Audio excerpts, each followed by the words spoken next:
Bonjour à toutes et à tous, bienvenue sur ma chaîne Crypto News, welcome. J'espère que vous allez bien, j'espère que vous passez un excellent week-end. Tout va bien, yes.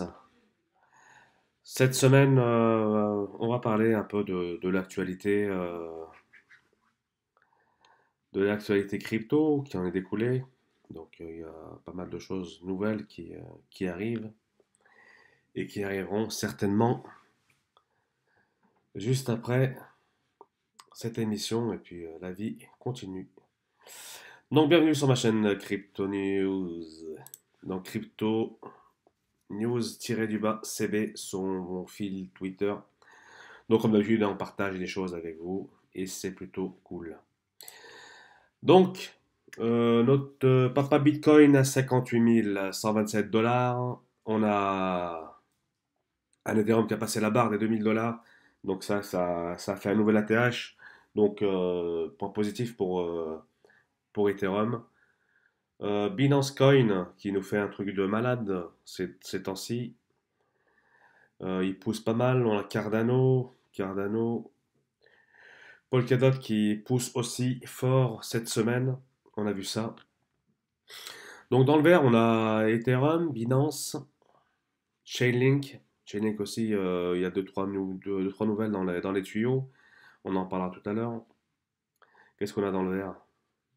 Pas mal dans le vert. On a AAV à 400 dollars.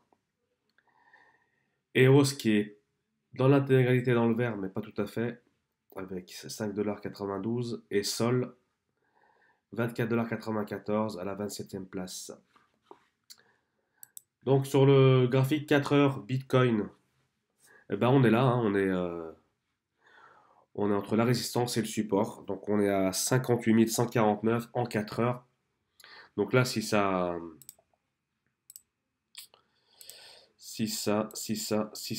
passe,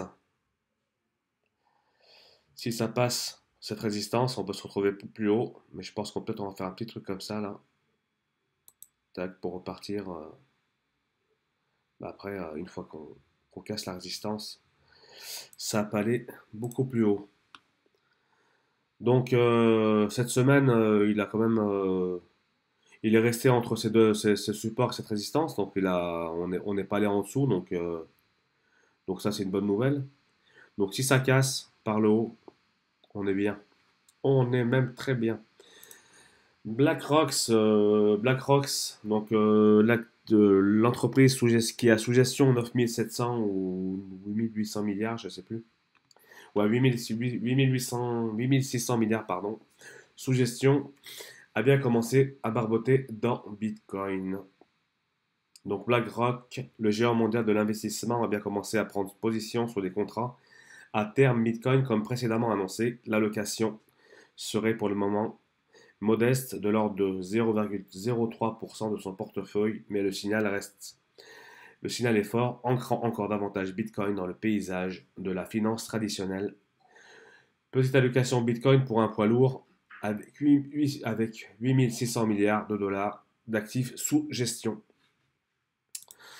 On passe à Engine annonce Infinity, pas une parachain dédiée au NFT sur Polkadot. Donc Engine qui s'allie à Polkadot. Donc qu'espérer de mieux?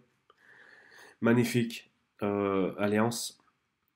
Et on attend que du bon par la suite, sachant que Polkadot euh, a le vent en poupe en ce moment. Donc sur le journal du coin, j'ai lu ça la semaine dernière, donc là je le remets, j'ai pas eu trop le temps d'en partager une cette semaine, en milieu de semaine. Donc l'arrivée des États dans Bitcoin, inévitable et imminente selon le patron de New York Digital Investments Group. Donc on va, tu sais que j'avais souligné deux trois choses. Donc les États qui veulent désormais leur part, bah oui forcément. Avant on n'en voulait pas du Bitcoin et maintenant on se dit oui, pourquoi pas. Bon, allez, hein. Des banques centrales les plus précautionneuses se constituent des stocks d'or pour se protéger d'éventuelles crises économiques graves. Alors pourquoi n'en ferait-elle pas de même en accumulant du Bitcoin? Par ailleurs, Robert Gutmann, le CEO du New York Digital Investment Group, NYDIG a récemment réussi à lever 200 millions de dollars supplémentaires pour développer des solutions d'aide aux institutionnels pour investir dans Bitcoin. Lors d'un podcast virtuel extrait ci-dessous avec Raoul Pal, le fondateur de Real Vision, Gutman, a révélé que New York Digital Investment Group discutait d'éventuels investissements en Bitcoin avec des fonds souverains. Bah donc, ouais, ça sent plutôt bon pour ceux qui ont investi, puis pour ceux qui ont cru au Bitcoin dès le départ, même ceux qui rentrent maintenant, hein, je veux dire, il n'est jamais trop tard. Même d'en avoir un chouïa un petit peu en portefeuille, hein, ça serait intéressant, puis ça serait intelligent, j'allais dire. Alors, celui qui a porté mon attention cette semaine, c'est lui, c'est Philcoin. Donc, il a fait un truc de malade. Plus 111% en 7 jours. La folle semaine du Philcoin.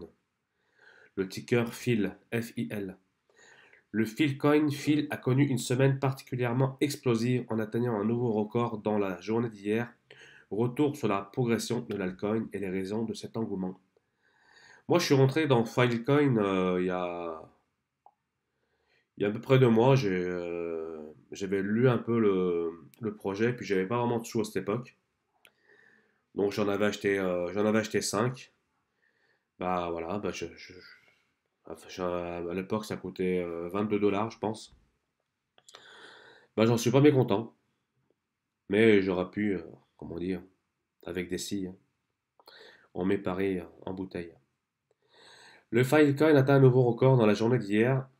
Le Filecoin a suscité les mois des investisseurs dans la journée d'hier en s'installant temporairement dans le top 10 des crypto-monnaies les plus capitalisées. Il faut dire que son cours ne cesse de grimper. Depuis un mois, il progresse ainsi de plus 400% et plus 111% rien que cette semaine. Cela a été possible grâce à un bond conséquent entre mercredi et jeudi dernier. Donc on a pris la mèche la plus basse, mèche la plus haute et on donne 113%. Donc voilà, le Filecoin, maintenant s'échange, donc maintenant je crois qu'il s'échange à 192 dollars. Donc il avait chuté, il avait poussé, puis il a bien chuté. Donc là il retrace, hein, forcément. Donc pourquoi le Filecoin suscite-t-il tant d'enthousiasme? Le projet de stockage décentralisé derrière Filecoin a commencé à remporter l'adhésion des investisseurs, en particulier ceux venus de Chine, comme le souligne le journaliste local Wu Blockchain. Le volume d'échange du fil a explosé sur Huobi. La Chine est dingue du Filecoin avec une augmentation de plus de 30% sur 24 heures pour atteindre un prix maximal de 236 dollars.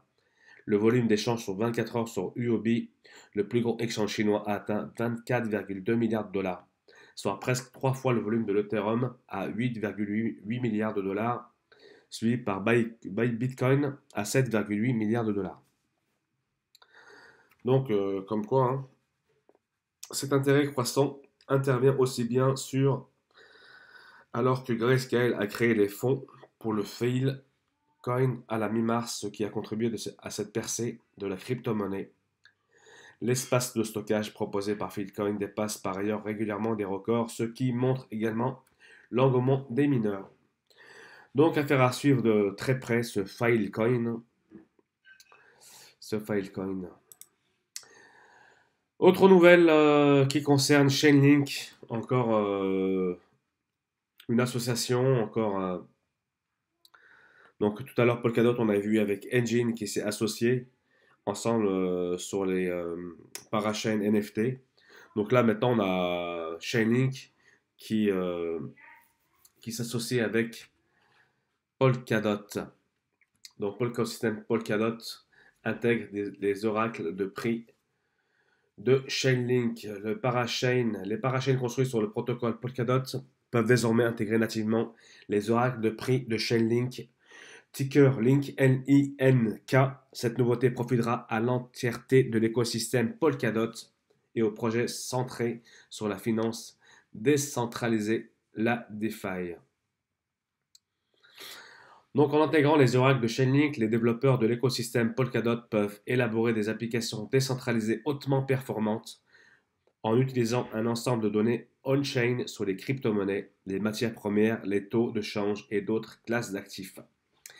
Yes, un point de plus pour Chainlink qui était un peu endormi et qui maintenant je pense qu'il va peut-être se réveiller. Donc allez, on passe à la suite. La plateforme Coinbase entrera en bourse le 14 avril sous ticker Coin, C-O-I-N. Donc après avoir propoussé sa cotation directe de mars à avril, l'entreprise Coinbase confirme que son introduction en bourse aura lieu le 14 avril 2021. Donc comme je vous l'ai dit, sous le ticker Coin, le cours de l'action de Coinbase serait compris entre 300 et 350 dollars. Une annonce sur Binance. Donc, qu'est-ce qu'ils annoncent Binance? Ils annoncent le listing du Super Farm Super Ticker SUPER. Donc, maintenant, on peut acheter du Super chez Binance. Impeccable. Binance Super aussi qui fait partie du listing NFT. Hein. Tout ce qui est NFT, ça touche direct le Super. CryptoActu qui nous partage comment configurer la Binance Smart Chain sur le wallet MetaMask et de tenir des tokens BEP20. Donc j'ai retweeté ça sur mon Twitter donc pour le retrouver, donc le lien, tout ça. Donc ça vous explique un peu comment retrouver tout ce qui est token BSC sur la Binance Smart Chain sur MetaMask. Donc ça peut être très intéressant. Donc, il y a aussi Trust Wallet, on va en parler dans un petit moment, donc avec XSL Labs. Donc j'avais acheté des seals sur l'ICO et sur le site xsllabs.io.